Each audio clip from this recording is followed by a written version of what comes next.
mamosteyme heja keftarên çapemeniyê em îro gelekê xweşin ku bi mamosteyê xwe zimanê Kurdî re digel hebin di xwe serdema yekemîn di destpêka serdema yekemîn de me bi mamosteyê xwe civînekê darxistibû û dest bi serdema perwerdehiya sala 2021 22 kiribû.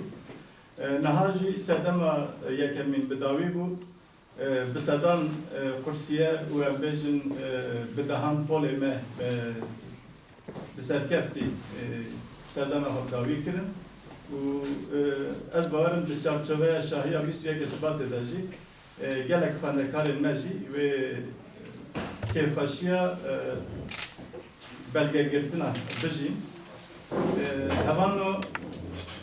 îro wekî me serî da jî got ji bo me rojekî şahî ye rojek kêfxweşiyê ye bi dehan bi sedan nirşê berî me çavê xwe ji jiyanê re girtin ez bawerim xewn û xeyalê hemiyan ew bû ku rojekî mamosteyên zimanê Kurdî bi dehan mamosteyên zimanê Kurdî bigîjin hev û ji bo plansaziya perwerdehiya zimanê Kurdî şêwra xwe bikin. Îro jî ji wan roja yek e em tev bizanin mamostetî pîşeya mamostetiyê hinek çêkirina bingeh û binesaziya civakan e yani amadekariya siberoja civakan e. Ji bona wî jî tim û tim li her derê cîhanê û bi taybetî gelê Kurd civaka Kurd ku bi sed salan e ji vê mafê perwerdehiya bi zimanê dayîkê û mafê hînbûn û fêrbûna zimanê xwe bêpar e ji bo gelê Kurd bi taybetî ciyê mamosteya ciyekî pir pîroz e pir cuda ye. Loma jî em dibêjin îro ji bo me roja kêfxweşiyê ye roja şahiyê ye. Îro serdema civîna me ya ku îro me got em bi mamosteyê xwe re bên cem hev bi rastî nirxandina serdemê me got mamosteyên me çavderiyên xwe tecrübeyên xwe pêşniyazê wan hebin li gora wê jî tiştê ku heta niha di kesetiya me de di kesetiya rêveberiya me derê de kêm maye em dixwazin wana bi alîkarî bi pêşniyazê mamosteyê xwe wana temam bikin ji ber wê jî em ê wekî bername em ê serdema xwe ya borî binirxînin û ji bo serdema bê jî ji bo ber ku anha êdî destpêka serdema duyemîn e ji bo wî jî em ê amadekarî plansazî û bernameyê bi nêrîn û nirxandinê mamosteyê xwe em ê bikin. Dîsa jî ji bo mamosteyê me ku îro hatine û li birin û nelibirin em spasiyê xwe dibêjin silav û rêzê xwe hezkirinê xwe hemû mamosteyê xwe re pêşkeş dikin û em bawerin van mamosteyên me wê xewn û xeyalên Elî Herêrî, Melayê Cezîrî, Baba Tahîr Ewliyan, Takiyê Teyran, herwa Ehmedê Xanî, Malbat Ebedxanî, Abê Musa, Abê Feqî wê xewn û xeyalê wan û wasiyetê wan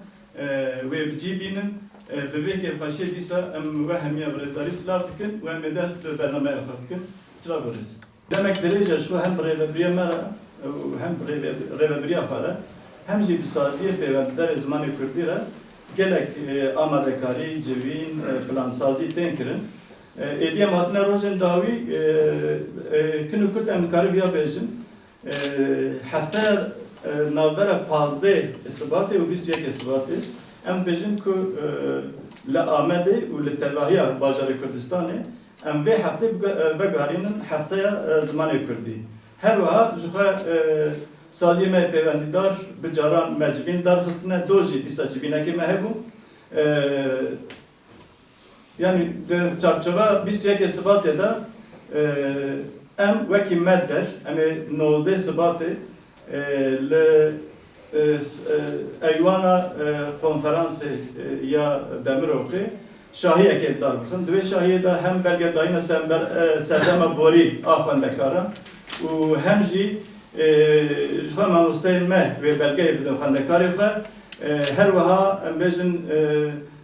ji bo zimanê Kurdî balkêşiya zimanê Kurdî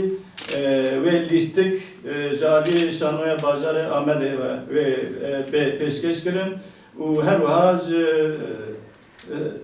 هنرمندن ناوند چند مزوپوتامیایی و شاهی ورلدار خستن به سترانا به دیلانه ام روزه کی بجوش به گلی خرا در باز بکن و هر وحاجی جوخه همو ام بجن گلی ما سازی ما تواندیدار پارتی ما سیاسی سازی و دزگاه سیویل و دموکراتیک همو بخواندی و شاهینه نها ایدی اماتنا داوی کو ام پلان سازی ها شنبر بکن گربا که شنبر بش فهمه به چاپمنی را که کاری چاپمنی را جی پر بکن. که پرسه